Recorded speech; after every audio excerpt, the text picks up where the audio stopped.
Good morning. I'm Andrew Whaley. I'm coming to you this morning from what were the original front steps of the Raleigh Court Presbyterian Church.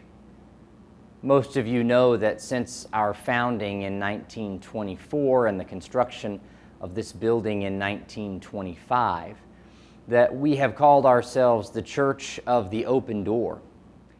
If you look at old pictures of the original building of the church, you can see that there used to be a long sidewalk through what is now the fellowship hall that extended from the base of these stairs all the way out to Grandin Road. And so you could picture how the doors of this church would invite people to come in and to meet God. I remember when I was interviewing here with the pastor nominating committee just over 5 years ago. And the church had put together this beautiful mission study report that talked about the history of the church and its current forms of mission and worship and its facilities and its activities. And there were these amazing pictures of the church in ministry life together. But what grabbed me the most was this poem in the appendix, that original poem by Dr. G.M. Maxwell, The Church of the Open Door. You can see how I marked it even when I was first interviewing. I began to envision what it would sound like to put these words to music. And the poem itself would not win any kind of award for its poetic skill, but several of the lines really speak to me in it. And a couple of them are that the church is to be a beacon of hope for those who plod, a haven of rest.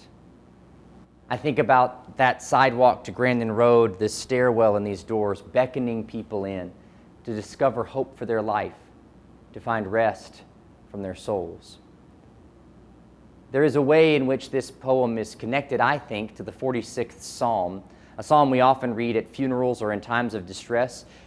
If you've read the Bible much, you may have heard it before. It goes like this. God is our refuge and strength, a very present help in trouble. Therefore we will not fear, though the earth should change, though the mountains shake in the heart of the sea, though its waters roar and foam, though the mountains tremble with its tumult. There is a river whose streams make glad the city of God, the holy habitation of the Most High. God is in the midst of the city, it shall not be moved. God will help it when the morning dawns. The nations are in an uproar. The kingdoms totter. He utters his voice. The earth melts. The Lord of hosts is with us. The God of Jacob is our refuge. Come, behold the works of the Lord. See what desolations he has brought to the earth. He makes wars cease to the end of the earth. He breaks the bow and shatters the spear. He burns the shields with fire. Be still and know that I am God. I am exalted among the nations. I am exalted in the earth. The Lord of hosts is with us. The God of Jacob is our refuge. You hear how weary, how travel-stained, how plodding life is in this psalm. The mountains shake. The waters rise in tumult.